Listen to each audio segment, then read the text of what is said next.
Attention, si tu n'as pas connu les années Strange, si tu ne captes pas le second degré, si tu es un Kevin, ne regarde pas cette émission. Merci de ta compréhension. Bon les gars, vous essayerez de pas trop être vulgaire aujourd'hui pour la première de ce nouveau format. On peut être lourd quand même. Oui, lourd, mais pas vulgaire, d'accord? Ouais, tranquille. Non mais les gars, on vous écoute là, les micros ils sont branchés. Ah bon? Ah oui. Ah bah ça commence bien, il faut prévenir là les mecs. Oh là là. Ah bah moi je croyais que t'avais compris que c'était branché. C'est toi, t'es con c'est tout.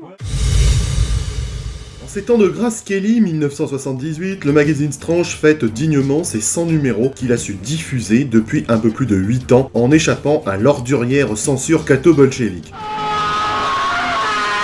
Ce sont 100 pages pleines de BD et de divertissements qui justifient bien le prix de 5 francs au lieu des 4 habituels. De plus en plus populaire à cette époque, Strange voit ses ventes mensuelles augmenter sans cesse, comme le montant de la CSG de nos jours. La rédaction essaye de remercier dignement ses lecteurs, toujours plus nombreux, comme vous l'êtes aussi sur cette chaîne, mes petits roudoudous abonnés, je vous fais de gros poutous. Déjà observons cette couverture mystérieuse et alanguie. Elle n'est pas peinte comme à l'accoutumée, mais dessinée par Jean-Yves Mitton. L'araignée est au centre majestueux et remplie d'une grâce altière, encadrée du pétilant Daredevil et du bel Iron Man, les deux autres piliers de la revue. En bas de page, on voit la Terre avec un immeuble où Marvel et Lug s'affichent de façon ostentatoire. Et je pense que mon ami Florent appréciera toutes les bulles de la couverture qui annonce avec une certaine appétence, j'adore ce mot, un numéro 100 sensationnel. Il y a aussi un cadeau, un transfert de l'araignée en couleur. On se croirait chez ces bolcheviques de Pif Gadget. Ceci est de l'humour.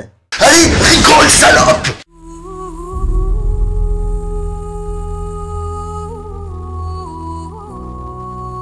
Et puis il y a surtout le grand concours dessiné de super vilains. Tel mon beau-frère avec ses gosses, Lug n'y va pas de main morte pour communier avec ses lecteurs. Et attention, la démarche est généreuse, c'est pas comme si tu avais à faire face à un deuxième papa qui surcompense en te gâtant de jouets pour pouvoir baiser ta mère. Non, là, la démarche est sincère et je trouve ça chouette mes belettes. Bon, ok, à l'époque, on était déjà des pigeons de la fièvre acheteuse, mais je pense quand même que Lug avait envie de faire plaisir à son public. Côté histoire, Daredevil et la Veuve Noire affrontent le chasseur Kraven dans un épisode signé Steve Gerber et dessiné par Don Heck. Du côté d'Iron Man, Bill Mantlo et George Tuska nous offrent un combat titanesque entre le Vengeur Doré et l'ultra-nationaliste Feu du Soleil. J'ai toujours pensé que ce mec-là ne pouvait pas avoir d'hémorroïdes. Bah pourquoi tu dis ça? Parce que c'est un parfait trou du cul. L'araignée, quant à lui, nous gratifie de 2 épisodes réalisés par John Romita et Jerry Conway. Un combat très impressionnant s'engage entre le tisseur et le docteur Octopus. Sa bouche, ça dévaste tout, l'araignée a même un exosquelette et un masque fauché dans un magasin de farce et attrape pour dissimuler son visage au vilain Doc. Un vilain Doc qu'il finit par vaincre avant de se retrouver face à Hammerhead. Ouh, avec l'accent, dit capé. Et le Strange 100 propose plein de divertissements à l'occasion de cet événement. Pas de poster, hélas, mais à la place un transfert du masque de l'araignée à coller sur son t-shirt au fer à repasser. Bon, moi je n'ai jamais eu le transfert, mais j'ai pu retrouver sa trace après quelques recherches et il ressemblait à ça. Ah bon? Ah ouais, tu peux vérifier ma couille. Le magazine propose aussi des suppléments consacrés à l'araignée. L'un parlant du pouvoir de speeder, ainsi qu'une proposition à boire un café dans l'univers de Peter Parker au Coffee Burn Barn. Le tout est servi d'un reportage sur le film de l'araignée sorti en 1978, puis un jeu de loi où la volaille est remplacée par Spider-Man et dont le but ultime est de rejoindre Gwen Stacy sans toutefois tomber sur des super vilains par accident. Mais le plus important du 100e numéro est le concours de super vilains baptisé Futur Busquema à vos pinceaux. Il est proposé au lecteur de créer un super vilain qui aura la chance d'apparaître dans les pages de Strange. Outre le fait que le gagnant verra son œuvre publiée dans le magazine, il gagnera un appareil photo et de nombreux autres cadeaux seront distribués aux nombreux participants allant d'un post-transistor à de nombreux posters, cendriers ou médaillons à l'effigie des super-héros Marvel. Ce concours a été une tuerie car la liste des participants a été énorme. Tous les lecteurs ont tenté leur chance. Il n'y a qu'à jeter un coup d'œil à la liste des gagnants dans le Strange 103 pour voir l'engouement soulevé par le concours. Beaucoup de ces Busquema en herbe ont, paraît-il, fait carrière dans l'édition BD, à ce qu'il se dit. Par contre, nul ne sait ce qu'il devenir Bon, alors toi, soit tu apprends à conjuguer, soit tu fermes ta gueule.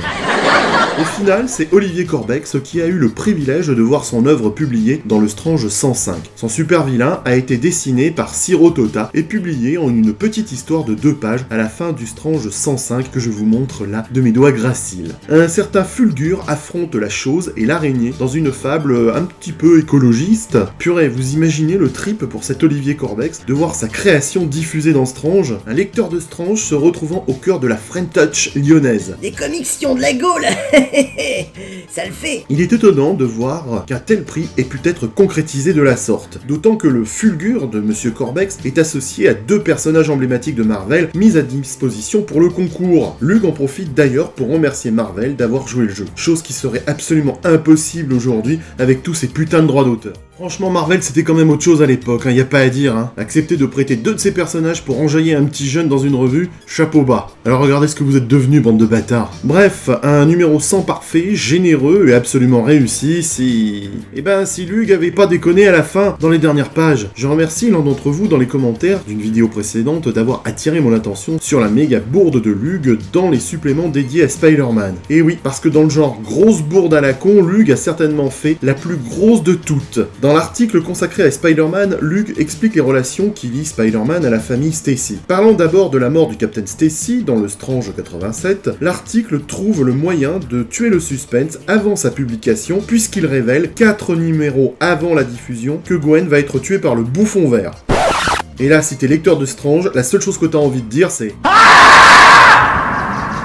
Et oui, vous avez très bien entendu, Luke annonce l'assassinat de Gwen Stacy 4 numéros avant sa diffusion. Imaginez, c'est comme si vous étiez en train de découvrir le premier Star Wars et que l'on vous dise que Dark Vador est le père de Luke. Eh mais tu spoil là, si ça se trouve y'en a qui l'ont pas vu. C'est un peu comme si on vous dit qu'à la fin de Game of Thrones, Daenerys... Non, ta gueule. J'ai pas encore vu la dernière saison, connard, alors tu fermes ta gueule. Quoi? T'as pas vu la dernière saison, Dead Die? Bah non, alors tu fermes ta gueule, d'accord? Bref, l'article nous amène à 3 reprises la nouvelle, puisque quelques lignes plus loin, il en rebalance une tournée, et surtout pour t'achever, en bas de page, on te l'annonce bien distinctement. Un drame va bouleverser la vie de Peter Parker, la mort de Gwen. Et du coup, le dessin qui est en face ne te laisse plus aucun espoir. Non mais putain, Luke, vous en aviez vraiment rien à foutre à ce point-là? C'est comme ça que vous respectiez vos lecteurs, en faisant du spoil à la con? Pourquoi? Quand tu vois ce degré d'incompétence, t'as envie de porter plainte contre X. Porter plainte contre X, ça veut dire que c'est une plainte pornographique. Bon, alors toi tu sors, hein. J'aime bien la banlieue, mais là il y a des limites, hein. Ouais, c'est bon, je m'en vais. Quand je pense qu'aujourd'hui on s'insurge devant tous ces connards qui ne peuvent pas s'empêcher de te gâcher le spectacle en te racontant que Han Solo... Ta gueule! Quoi, t'as pas vu l'épisode 7 non plus? Bah non. Bref, un numéro 100 presque parfait sans cette monumentale bourde de baltringue qui nous rappelle que si Luke a fait nos joies d'adolescent, il était aussi capable de nous gâcher le plaisir avec ce genre d'incompétence. C'est incroyablement pas professionnel les gars.